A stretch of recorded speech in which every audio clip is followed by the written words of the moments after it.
Is everybody in? Is everybody in? Is everybody in? The ceremony is about to begin. The entertainment for this evening is not new. You've seen this entertainment through and through. You've seen your birth, your life, your death. You may recall all the rest. Did you have a good world when you died? Enough to base a movie on?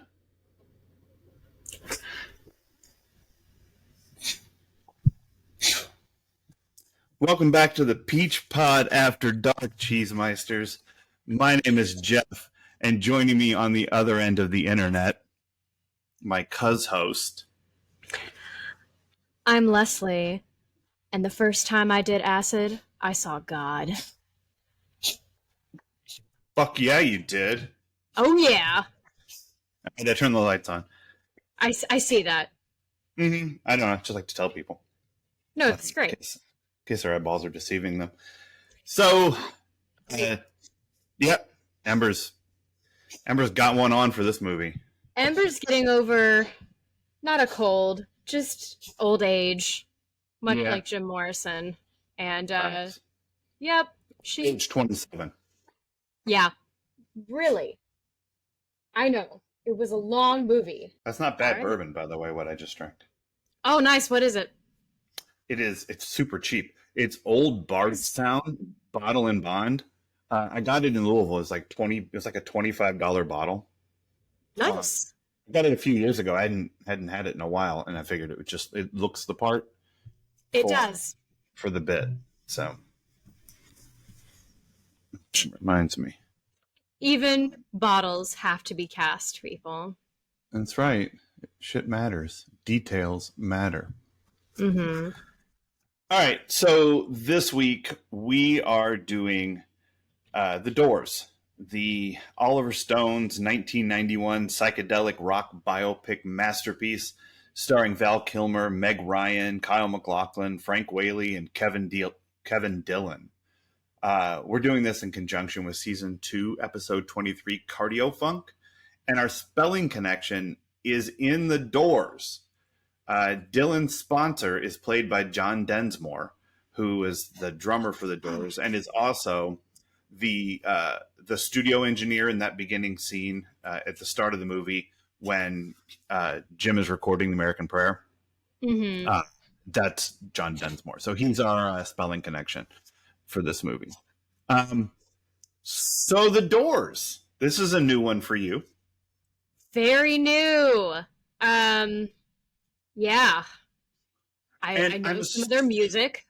Okay, I was going to say, I'm assuming that, like, most of the music is probably new to you as well. Like, there's some of it you had to have heard, because how can you not? But well, right. I mean, immediately when the keyboard part started playing for their first one, Come On Baby, Light My Fire. Oh, for Light My Fire, yeah. Light My Fire. I was like, hey, this plays at the end of a Mad Men episode. That's funny. Shout out to Matthew Weiner. Yeah, no, I'd only heard a few songs, and you know, again, it's another one of those bands where you hear it and you go, "Oh, that's them." Yeah, sure. But so most of the music in this movie, then, as you heard it in the movie, was brand new to you. Most of it. And anything about Jim Morrison also completely new. And I gotta say, this movie does not sell him well. Interesting. Okay, it's interesting that's your takeaway. Because I think that more, but that's my hot take. Yeah. I think that it's I think you can come down any number of ways on Jim Morrison. I think you can come down on the idea of Jim Morrison as just massive alcoholic, drug addict. You could believe the shaman stuff. You could view him as a poet. You could view him as an anti-hero. I think any of those reads is fair. You know, It just depends on where you where he hits you. You know, in this portrayal and in the music of The Doors and stuff like that. Me personally, I liked The Doors quite a bit as a band. I came into them when I was in high school, largely around this movie, because I'm what's known as a Gen X basic bitch.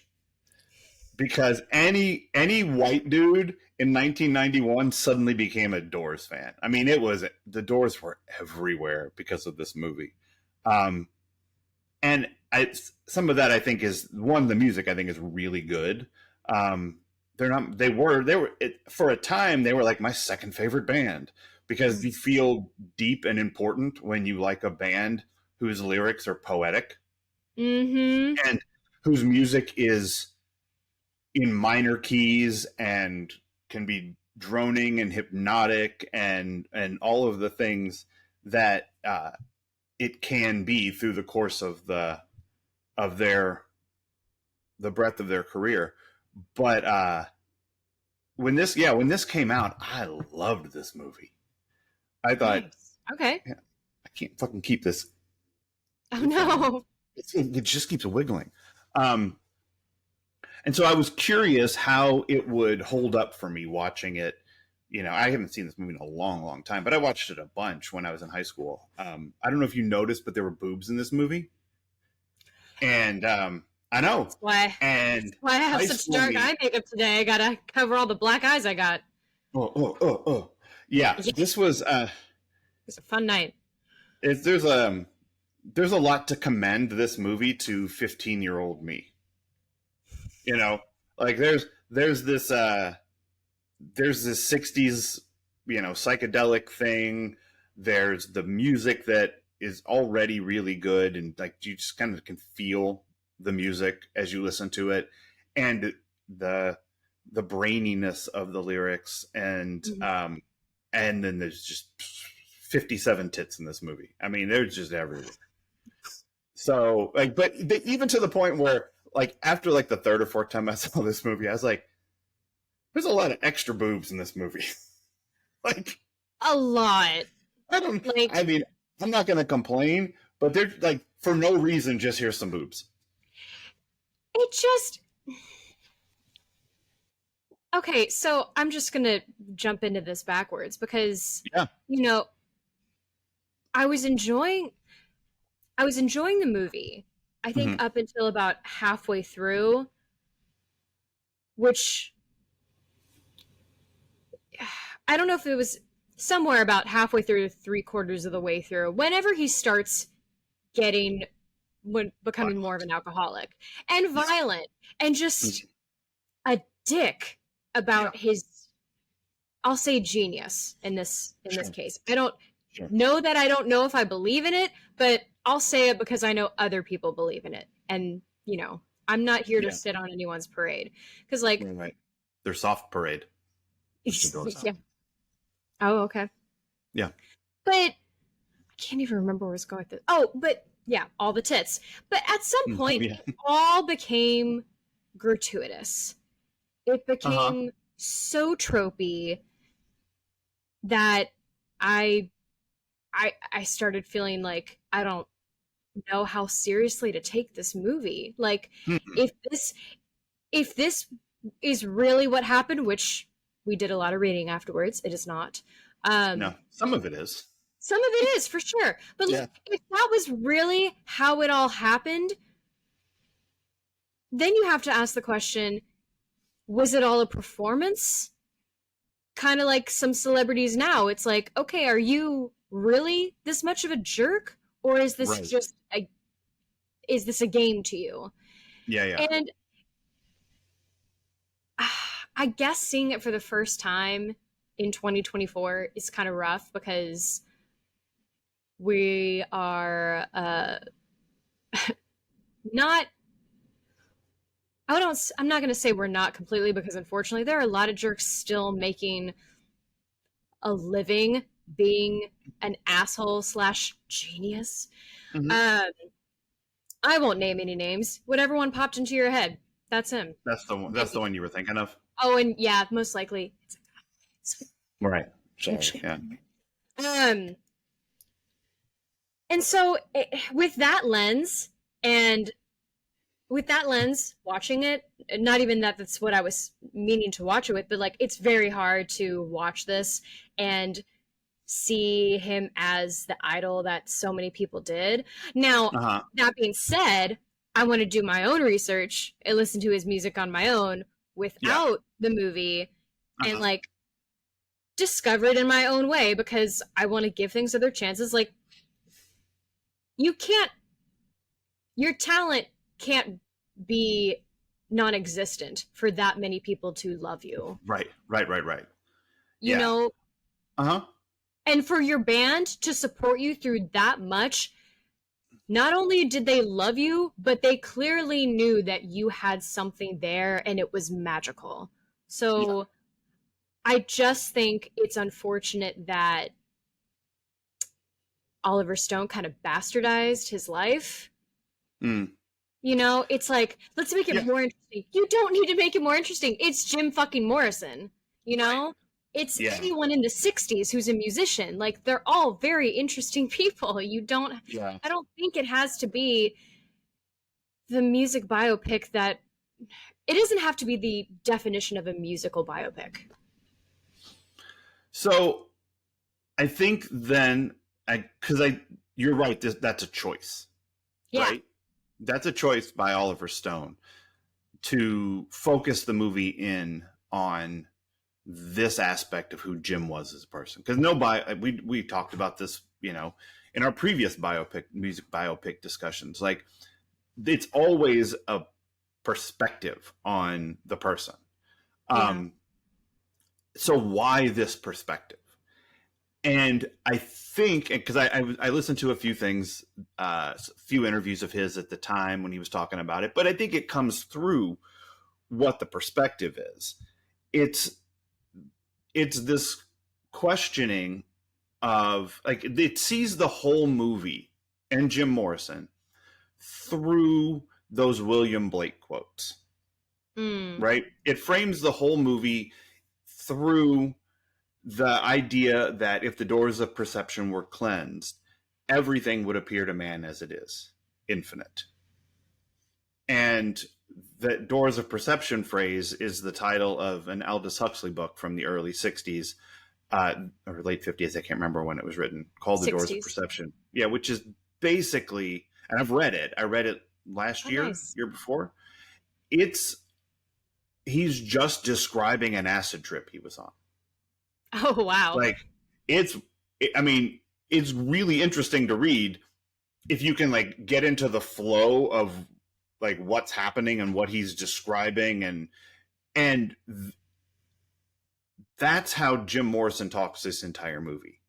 In every scene, he's on something, and he is leading us through using Stone uses Morrison's poetry as dialogue and as voiceover. And, like, Morrison never stood up on a car and shouted he was the Lizard King, but that was a line in one of the songs. Like, he uses the things Morrison says to show a version of who he is as this anti-hero. And the thing that he talked about, Stone, in one of the interviews was, shit, I lost my train of thought. Fuck, because I looked at the wrong word on my screen. Oh, no. It pushed me off in a different direction. You're already doing way better. I've been nervous about how I'm going to talk about this movie because, again, like, I'm not crapping on it. I'm Right. really glad I watched this because, like, I love learning about this era. I love learning about artists from this era. It's just, Yeah. I think it was long. I think it was overdone. And also at the end of the day, like, who cares what I think? Well, I mean, anyone listening to this. But the thing that I remember what I was going to say is that one of the reporters asked him, "Do you agree with the Blake quote? The road of excess leads to the palace of wisdom." And that, I think, is because he said yes. Stone said yes, that he believes that, as witnessed by this movie. Yeah. And the portrayal of Jim Morrison. The whole thing is that no matter what, whether the band was nascent or whether it was global, Morrison was always interested in opening the doors of perception. He was interested in exploring through excess to find wisdom. So he's always on something, multiple somethings in every scene of this movie. It is excess. Oh, yeah. And I think it comes down to, do you think that the road of excess leads to the palace of wisdom? Or do you think that the road to excess leads to Dead in a Bathtub in Paris? Why not both? Right, it's both. I mean, but how you land on the movie, I think, is which one of those things pulls you more. Whether you look at all the stuff that Morrison does in this movie as insufferable prig to drunken domestic abuser or whatever their relationship was. Which that whole scene was fucking fabricated. It's like there were no knives pulled at Thanksgiving. There were no ducks stomped on. Billy Idol didn't eat floor duck from anyone's house. As someone who has cooked duck on 2 Thanksgivings, that hurt. I was like, how dare you stomp on that? Yeah. But I think clearly for you, you got to the point in the middle of the movie, and that doesn't surprise me, where you're like, this guy is kind of a pretentious asshole. Yeah. And he's just going to get himself killed, which is what happens. But it's also what he wanted, you know? Like, he has themes of death this whole, like, it's throughout the movie. It's from the beginning, you know? And, like, I think that's what makes him such an intriguing person of study, because death is one of those things where, you know, you shouldn't talk about that. It's becoming a little more kosher because of everything we've been through in the last few years. But even then, you have to joke about it or people freak out. Yeah. So, you know. Go ahead. Well, I was just going to say, too, to answer your question, I feel like he had achieved some of the wisdom from excess just from being on drugs all the time. It's when he started becoming an alcoholic, and then... Did he get into heroin, or was it just Pam? He did. No, he got into heroin. Okay, I figured he did. That's what killed him. Yeah, I think heroin is what killed him. I think you can learn wisdom from excess to a point, and then you're dead in a bathtub. Yeah, if you keep going. There's a line for everything. And I think that's, you know, he keeps striving for that wisdom through excess thing, or just the excess itself. Like, yeah, you know, maybe there's no point except the excess. But the band, according to this movie, to varying degrees, pulls away from that idea and just wants to be a band of people who make music and function in the world. Yeah. Like, I gotta go to bed. And Jim's like, no, let's go commit a murder. You know? Oh my God. Just, you know, he's out of his mind looking for experiences. And even Ray, who starts with him in the film class, and he's like, you gotta, that's, you know, like, Ray's as hippy dippy as they come. And he was up until his death, however many 10 years ago, whenever he died. But even he was like, I don't know, Jim, it was a commercial. We sold the song to a commercial, you know? It's like, you need money. Like, right. This is what kills me about the art world, you know, being in it and watching it. It's, you know, we want to be paid and people don't want to pay for it. And unless they're spending their month's rent on Eras tickets. Right. Which, sure, I get it. But also, there is plenty of fantastic art that is much less, and you could be supporting, fueling so many careers. Or even just fueling those people's lives for an evening to feel valid, because, like, yes, creating is for yourself, but at the end of the day, too, if no one is seeing it, right. You know, if a tree falls in the woods, did anyone hear, like, or, if no one's around to hear it, did it fall? Yeah, exactly. There's nothing wrong with wanting a paycheck, with wanting some stability in what is romanticized as an unstable life. But And like, to be honest, I don't know that almost feels anachronistic to me that he would get upset about that in 1968 or whatever. Because that notion of don't be a sellout was like strangely strong in the early 90s. mm-hmm. Like somehow the idea of authenticity and a paycheck were antithetical to one another. Yeah. And that's a real fucked up mindset that my peers and I all had collectively. So like the idea of if you do this and you sign with a major label, sell out. Like you can't make a living on your art, that then it's not authentic. Yeah. And I don't know that that was the prevailing wisdom of 1968. You know? But there was, I think, a concern about catering to the man. Sure, but I don't mean, I don't think, I think that's true. I was just thinking about the Jim Morrison piece of that, like about if that was a thing he would be, that he would care about, even.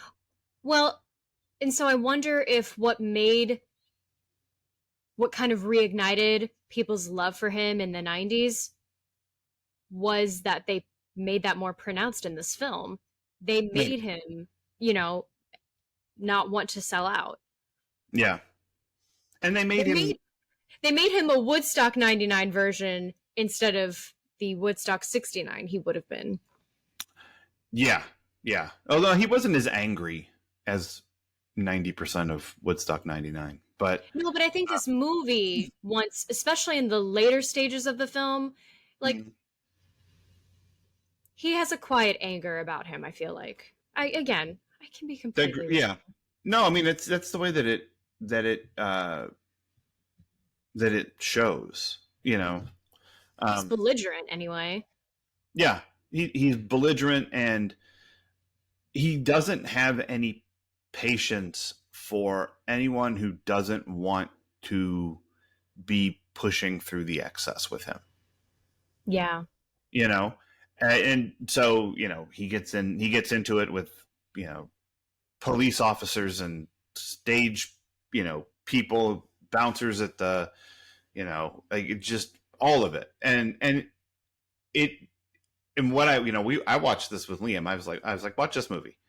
And he didn't know anything. He didn't know anything about their music. He's like, I kind of like the music. And I'm like, yeah, it's pretty good. But, we got to I was like, at some point I said to him, see, what happened is he's drunk and on drugs all of the time. And people are getting sick of his shit. Yeah. And that's kind of all you need to give a 13-year-old for them to go, oh, I see. Like it just everything is him fucking up and pissing people off. Because at some point it's no longer cute. It's just like the friend who you have to take home a few times after a crazy night out and you take care of it and you're like, oh, okay, it's fine, once in a while. And then it's like, okay, well, they're going through something. And then by like whatever nth time that hits you, you're suddenly like, oh my God, you need to stop. It's not cute. Right. We're adults. Like, just, that's kind of where I am with people in general. Like, right. It's like, okay, I understand everyone is going through their own thing, but if I have to live with you, please behave like an adult. Go through it a little more quietly. Yes. That's what journals are for. The other part where I kind of thought you were going with that is how tired you would get of someone if they carried around Byron's collected works. Like he doesn't even carry around. They've been referenced once. I know, but like that level of pretension constantly being on display, only talking in your own free verse, all of the time, which of course is not who no one can be like that constantly. No. I get that that's part of who you are, and so that's Oliver Stone is drawing a picture, right? He's trying to give a complete picture of this guy who had this genius, who also was well read in things like mysticism and myth and the beat poets, and like all of that stuff was a part of who he was. So he wrote like that, and he talked like that, and the lyrics of these songs are like that, are the way that they are. Stone didn't make those up. Yeah. But I'm pretty sure that when he ordered a burrito, Jim Morrison wasn't like, like he just fucking asked for a burrito sometimes. Would I like guac? You tell me. Guacamole, moly, guac, avocado. Oh, it's green. Whatever. I don't know. It just I'm sure he didn't behave like that as a human being, but so old. Like you get why the band was like, fuck Jim, like don't even look. I know it was just your fingers. I know you didn't show the entire place your dick. Yeah. But could you have not done that? Because it kind of caused a problem. So I get them being worn out by all of it.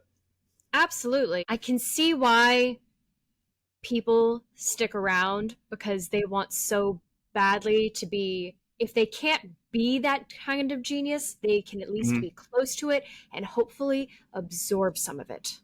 Or at least have some great stories. Well, I mean, then they got those. Oh, Enough to base a movie on. So, do you want to talk about some intimacy issues? Oh, hell yeah. Yeah, the intimacy in this was interesting. Yeah. There are many, man. There were some good moments.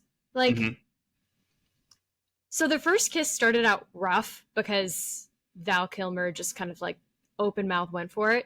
But then there was this beautiful moment afterwards where Meg Ryan, as he's talking, is like tracing her fingers along his face.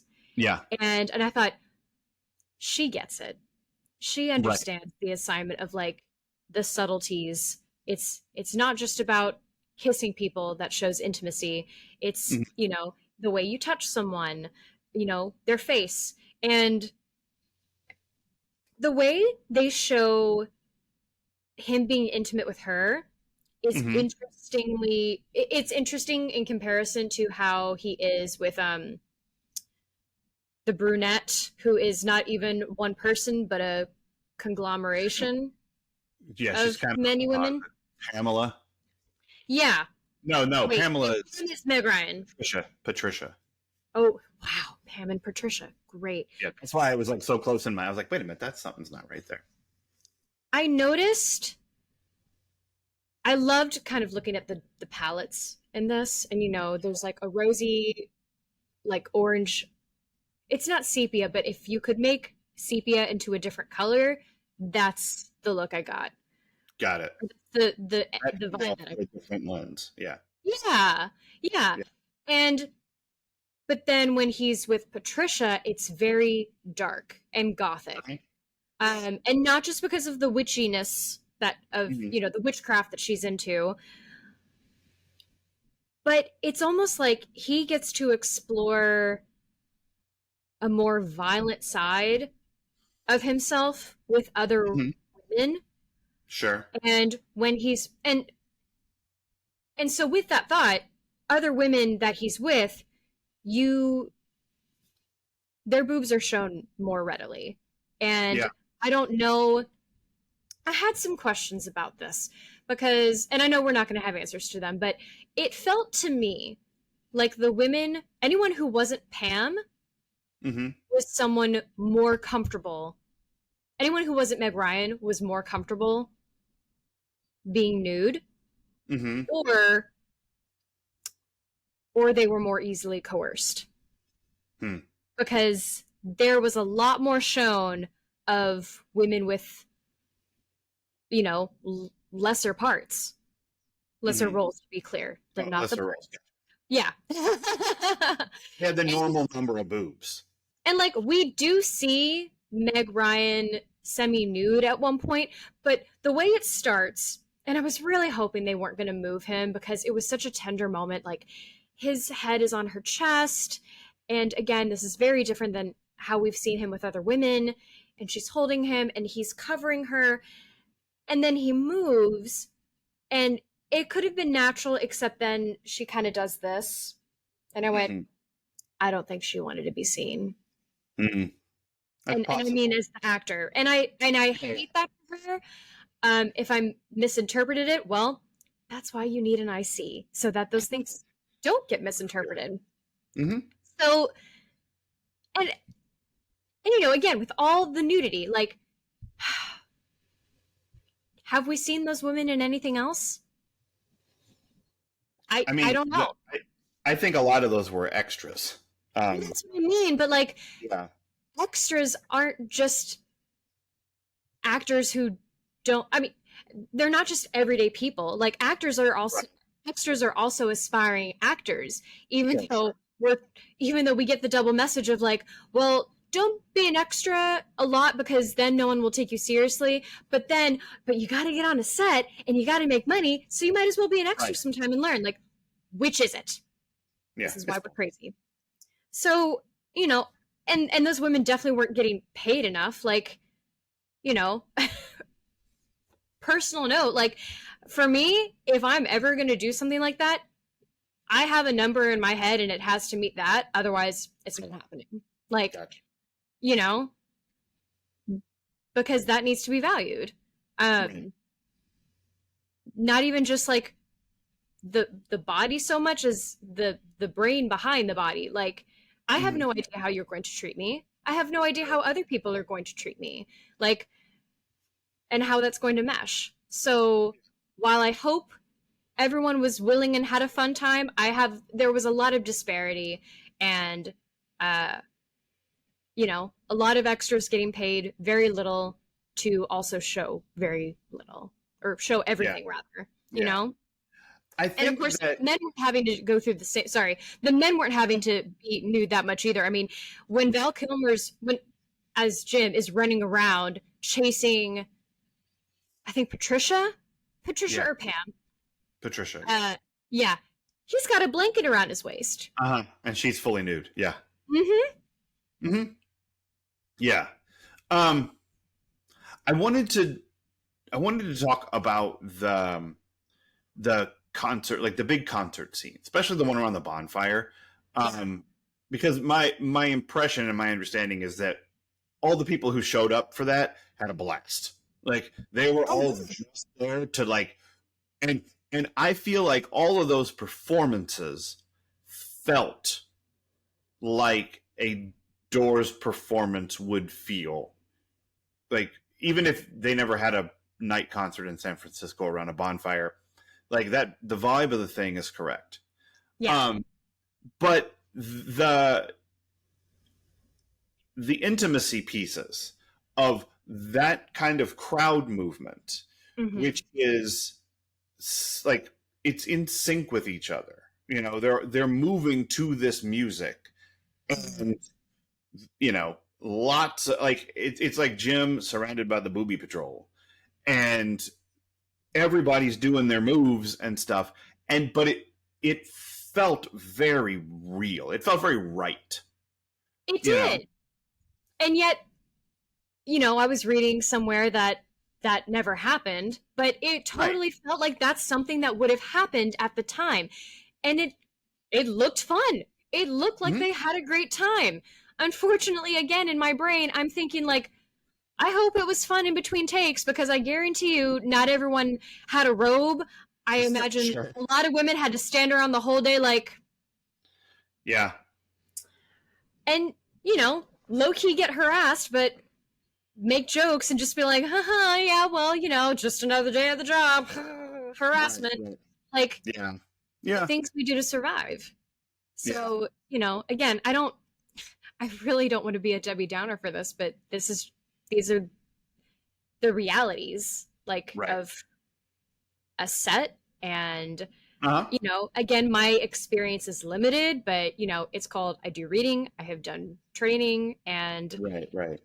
we all know about behind the scenes shit now, like Yeah. in our own way. Yeah, I do. I was thinking about what ended up on camera. I wasn't thinking about in between setups. Oh, Like that's so just standing there freezing your tits off, though. Like yeah. So yeah, I wasn't thinking about that, but that couldn't have been the most comfortable day unless it was just great weather, and it's like fuck it. I mean, if they were organized and said, we're doing this in one, or we're going to do a Right. rehearsal and then shoot it, great. I think Yeah. that's fantastic. Shoot it like, because I think that's the only way, not the only way, but I think it's probably the best way to shoot these concerts is Yeah. shoot it in one. And That's my guess. Is it was one huge take with many cameras and all of these things happening at once, and then cut together later. So there probably wasn't a whole lot of standing around in between takes, but if there was, it wouldn't have been so much fun. And also, I mean, thankfully they were in a crowd and there was also a fire, so hopefully people weren't freezing. But there are still elements to contend with. Like, if it's not cold, you're being pelted by bugs because it's hot. Right. Yeah. Would not be fun to get pelted by in the tit or like be bitten by mosquitoes. That's right. Have mosquitoes in it. Yeah. I did write down like, crowd touching him and, things like that. I mean, once again, you have a bunch of extras who are getting to touch you, and, quite frankly, I would want to make stipulations like, make sure no one's touching me where, you wouldn't want to anyway. Like just your hair primarily. Any of the black barred areas, don't do it. Yeah. I know this is a concert and we're portraying something, but keyword portraying, reenacting. Keeping hands on my business. Yeah, just because Jim Morrison wanted things to be real doesn't mean I want them to be real. Right. Exactly. I wonder if I think the worst piece of intimacy I saw in this was when the Russian woman is topless in the elevator and then she goes out of frame, and I'm like, you fucking coward. Like, either like, I don't want to say just go for it, but like, you're letting the men so easily off the hook. Like, don't worry, men. Like, even though there is a scene where he is being blown by Pam. Well, like, he's getting blown by her in that elevator too. Well, yeah, but I'm saying, wait, oh no, we do see that. Yeah, I don't know. It just opens the door. Okay, well then I don't retract all of it, but I'm gonna reframe it. Like, it wasn't great. It was a lazy shot. Gotcha. For a movie that's already gonna have like an excess of tits, just for it to just be like, right.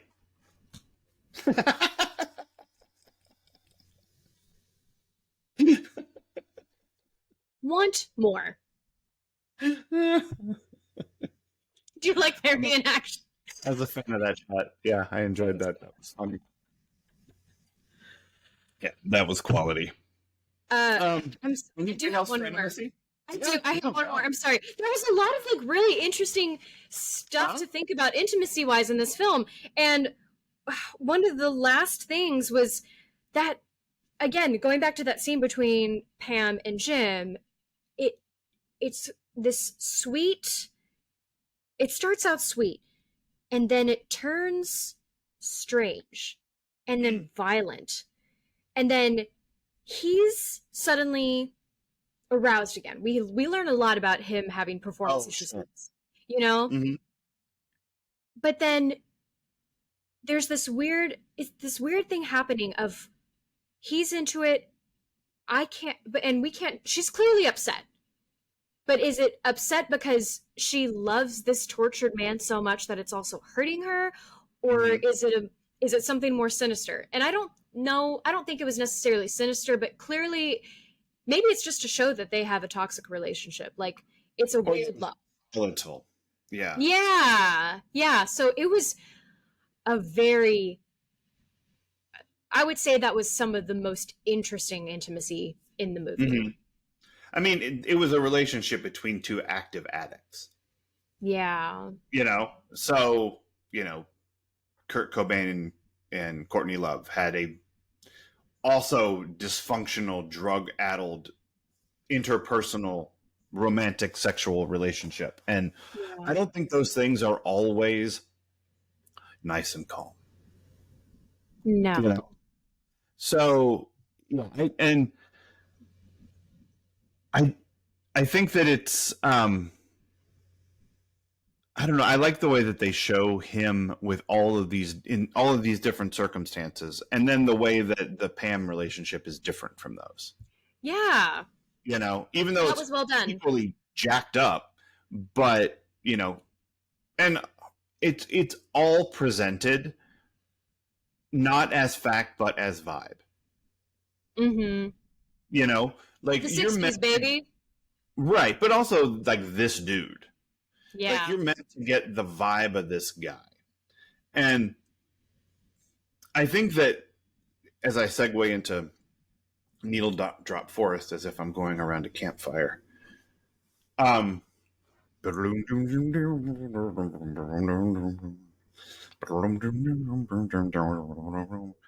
think that this movie, as biopics go specifically, uses the music of the artist in really interesting ways. Yeah. Like, go ahead. It uses it as performance, Mm-hmm. but it also uses it as mood and as background music. And you switch songs when you switch scenes to give you totally different vibes. And it gives you this whole picture of their catalog. From like the ominous Riders on the Storm of the opening credits and like the rain falling and all of that to the dancing to Break On Through, and the scene that struck me as like, man, what a bold choice was to basically do an entire version of the song The End, which is a very long song. It's over 10 minutes, I think. B, there's a few of them like that. Yeah, it's very dark. It's, Father, yes, son, I want to kill you. Like it's, it's the one that like it walks on down the hall, and the lighting of that performance and the way the camera moves through the crowd and back and forth, and it sticks with the whole song. Mm-hmm. And that's a long set piece in the middle of a movie to like, here's 10 minutes of this one song. It's not their most famous song. It's not their biggest hit. It's a great song. It's one of my favorites of their songs. But he just said, I'm going to take this and I'm going to show you who this band is, and why they connected with people, and what the feeling was when they performed, and what the feeling was when Jim and Pam were together, and what the feeling was backstage at these concerts, what the feeling was in the recording studio, not the fact, not, like, I don't know that Jim ever locked her in a closet and set it on fire. I don't know that he ever climbed out on the balcony or on the ledge at Chateau Marmont and like almost fell to his death. Yeah. I don't know if that's factually true, but it's emotionally true. Mm-hmm. And that is what this movie I thought was so good at, and why it works as well as it does. And it's so much to do with the because it's also the music that they made. Like Yeah. this isn't this isn't someone putting something on their art. This is someone using their art to try to tell their story, or at least Jim's part of their story. Um, and I think it's super effective. Agreed.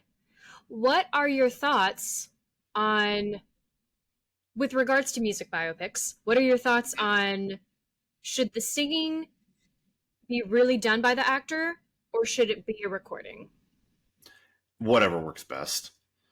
I mean, there are people who can embody the performance of the person but can't sound like them.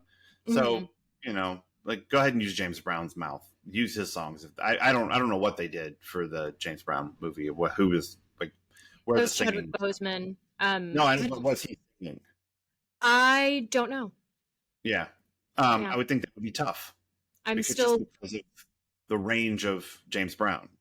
well, yeah, because you do have people with unique voices. Like, I mean, with the range of Freddie Mercury, Mm-hmm.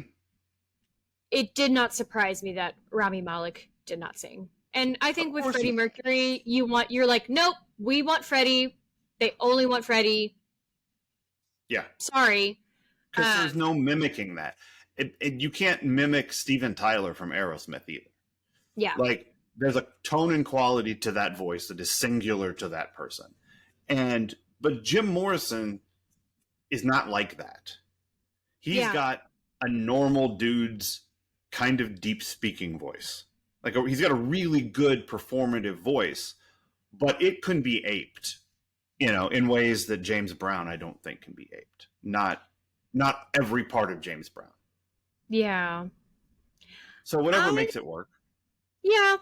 I can see an argument for either. I was reading an article about the Amy Winehouse biopic that came out, and people were trashing it.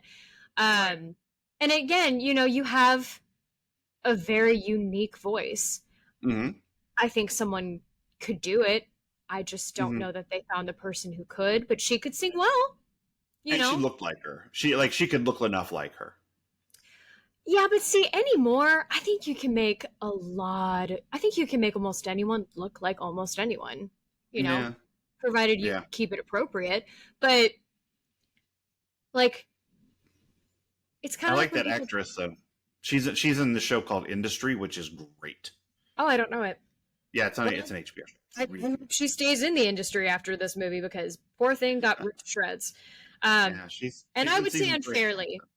It takes a brave soul to take on a biopic, but then also, anyone from the 27 Club. Like, and that's this. Yeah, I mean, which, man, Val Kilmer did not know you had it in you. This was the perfect casting. Val Kilmer I like as an actor quite a bit, especially like the stuff he did some stuff in the 80s. It's so funny.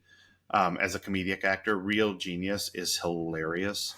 So like he could do comedy and he could do drama, and he was fucking Batman in a Batman movie that's better than people give it credit for, as those early Batman movies go. But that's a nice segue into What Else Time, and is this Val Kilmer's defining role? For me now, yeah. It is for me too. Even though I love Real Genius, and although he is, an argument could be for Tombstone.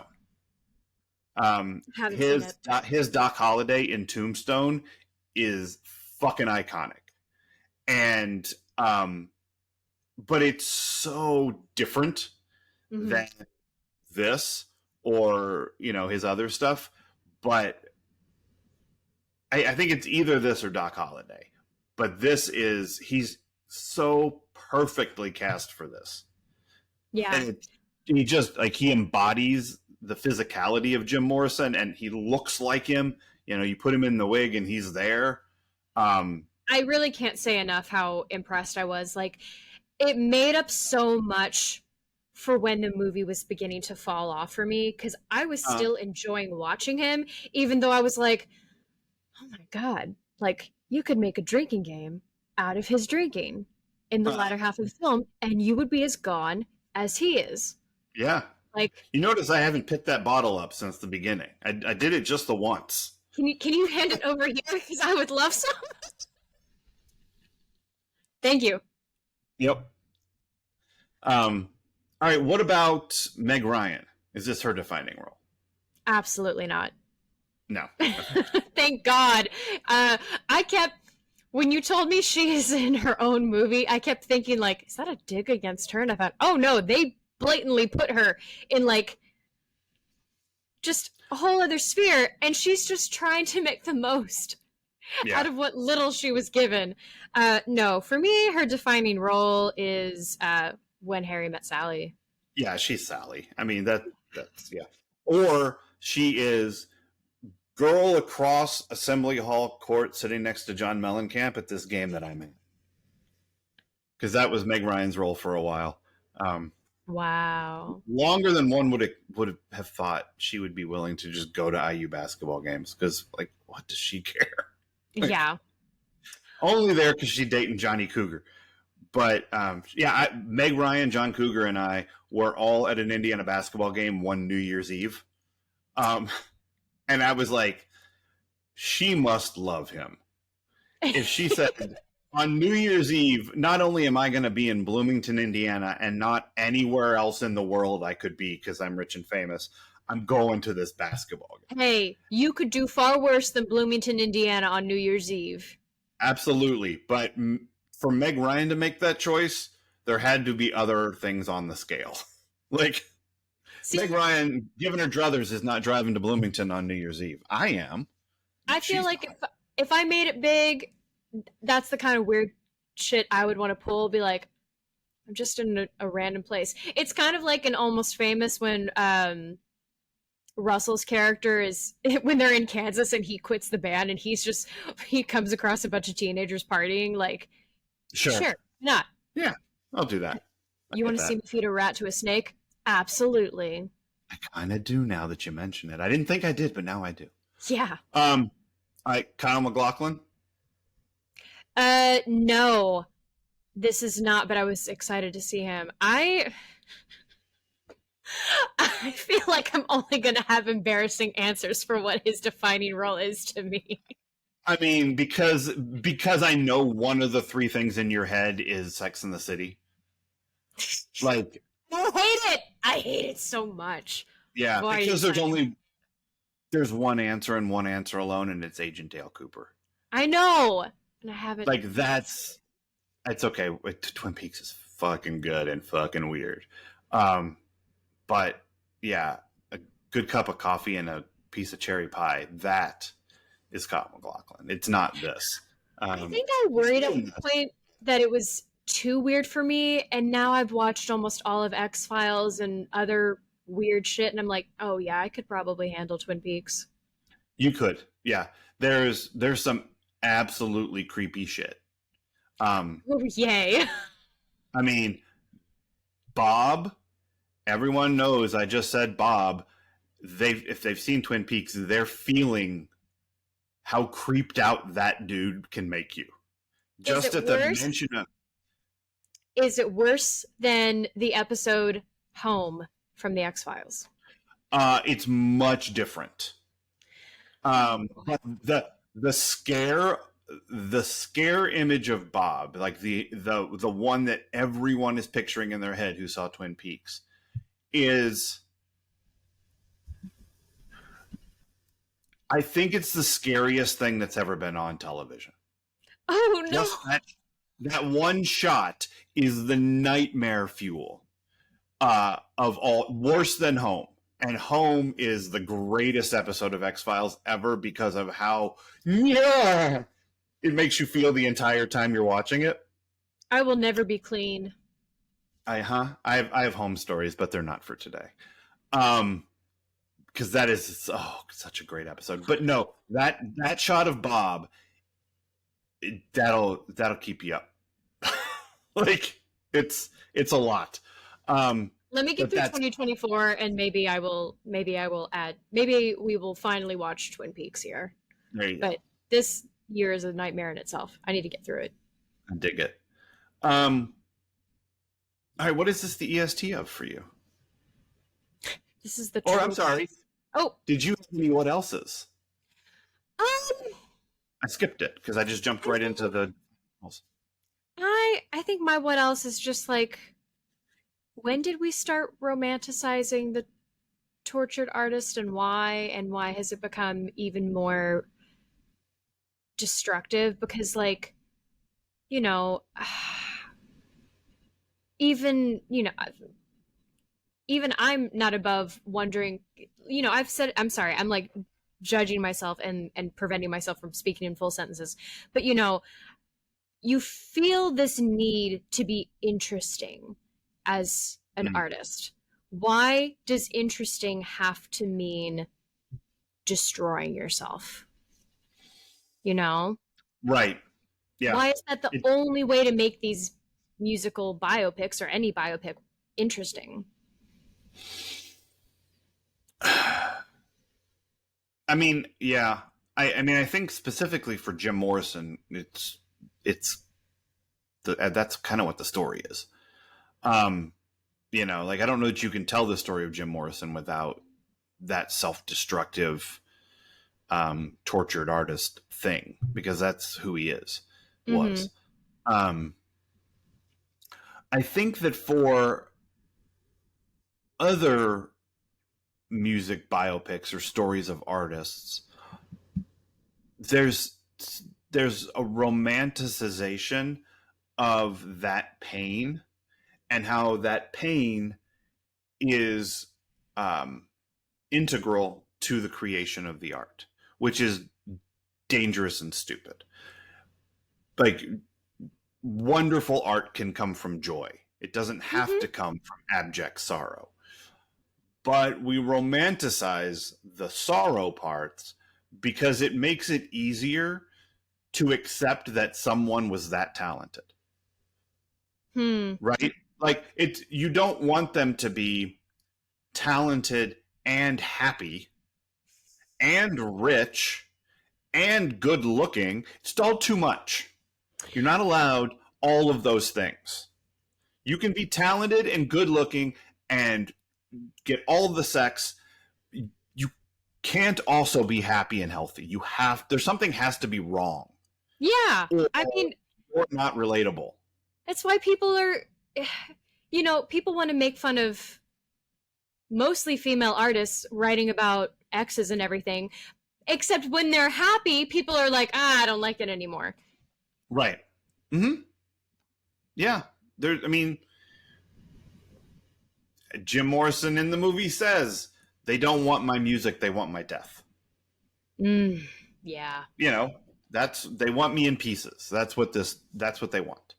Um, and that's what you give them. You give them all of it, Mm-hmm. and you focus on that shit because that shit is the vibe of the thing. Yeah. Yeah. You know. All right. So what's this the EST of for you? The tropiest, you said? The tropiest, my God. The tropiest. And again, not to say, like, maybe that was just his life. I doubt it. I think this was, again, I don't think this was a good sell for Jim Morrison. I think the first half of the movie, absolutely. Latter half, I think things get grossly exaggerated, to the detriment of the movie and to his story. Mm. And it happens in Yeah. many other biopics, but this is by far I will say this: the Jim Morrison merchandise sales went through the roof after this movie, so it didn't hurt him that bad. Like, he was never more popular than after this portrayal of him. Well, and it wouldn't, because I'm gonna say it, he's a man. Men can do no wrong. You get this honest about a woman or a non-binary person, they're not gonna have carte blanche. Right. No, that's true. Mm-hmm. No, that's true. Yeah, like I'm racking my brains right now trying to think of someone, but I can't. Yeah. And again, as we discussed the first time through, we think we've seen more biopics than we have. We're mostly No, just aware they exist. We've seen all of them.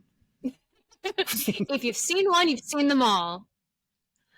I don't know. I don't feel like this is like any of the other ones I've seen. This is pretty distinctive because of how it feels like it was designed to fit the Doors music. You know? Like the feeling of their music is what he was trying, and the words, it's what he was trying to visualize and structure the movie in that kind of a way where it's all about the feeling of what this band's music is. And I don't think any other biopic is built this way. It does have like the rise and fall. The band comes together, they get popular, bad stuff happens.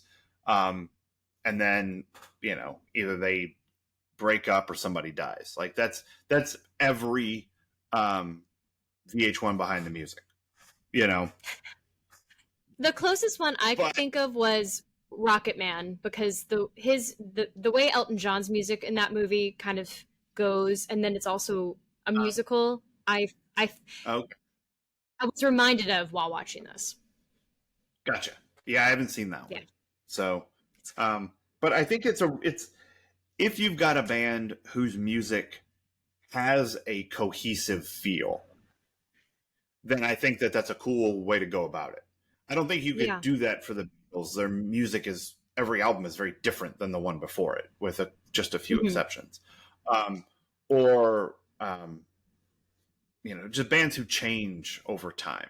But the Doors changed a little bit. They became sort of a more blues outfit towards the right before his death. But LA Woman is still the same band that did Light My Fire. I mean, that feeling exists.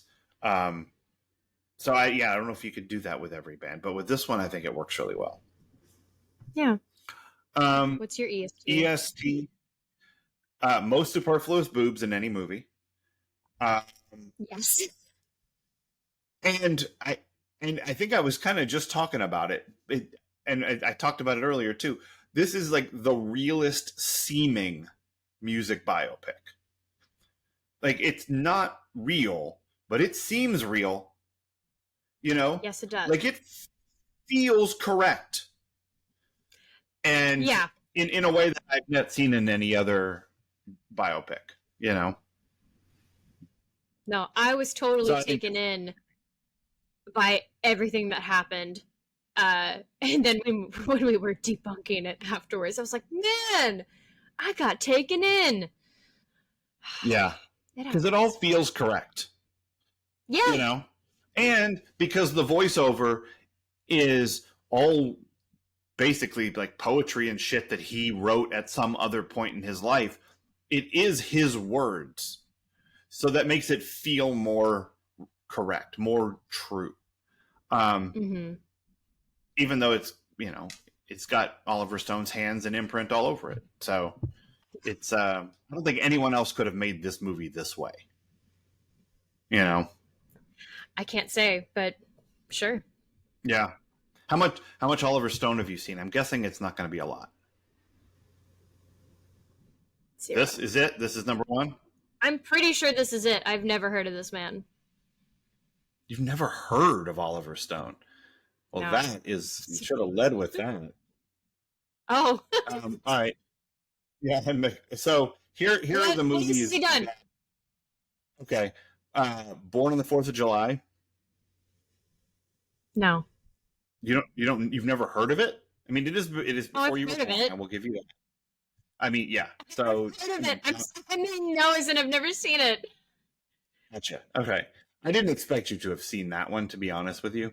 But I would expect you to like have a notion.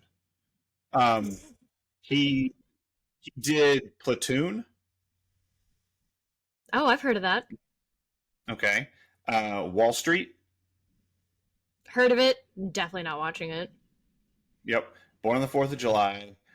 The Doors. JFK. Oh, I do know JFK. There you go. Natural Born Killers, No. Nixon, No. Any Given Sunday. Heard of it, never seen it.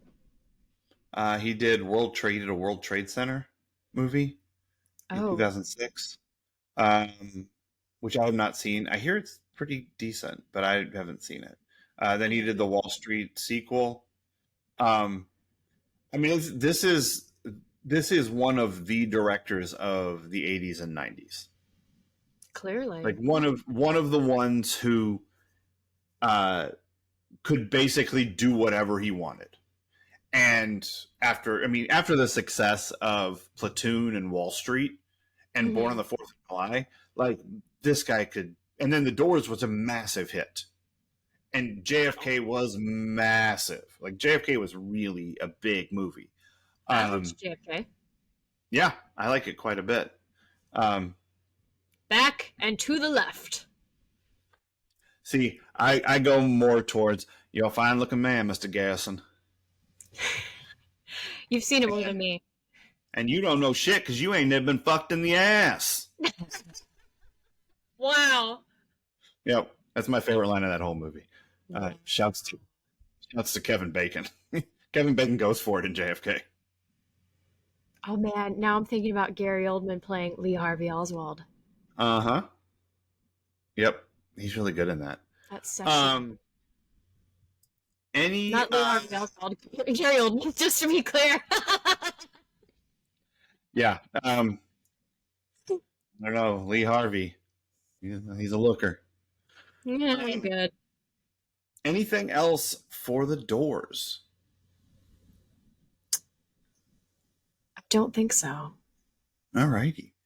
Well, I think that once again we have proven my theory that everything comes back to Aaron Spelling. Even The Doors. The Life and Times of Jim Morrison. All of the drugs and alcohol in the world, apparently. Or at least all the ones that were around between 1966 and 1971. Yeah. So join us here next week, Cheesemeisters, when we are going to watch. We're going from big director of the 90s to big director of the 90s. We're gonna watch our second Tarantino. We're watching The Hateful Eight, and we're watching The Hateful Eight in conjunction with The Pit and the Pendulum for obvious reasons. If you've seen The Pit and the Pendulum, and who one of the guest stars is, have you seen Hateful Eight? No, I haven't. Oh, I've seen it a couple times. I saw it in the theater. I really liked it. We'll see how it was described to me as like a play, so I think I will enjoy it. With the exception of the beginning and the end, the movie all takes place in one room. Ah, yes. With all of the characters in the one room. And so the way that we'll get into it next week, but The Hateful Eight I really liked quite a bit. So cool. Yeah, so we'll watch that. But until next week, Cheesemeisters. Lucky bastard. Cheers. Cheers.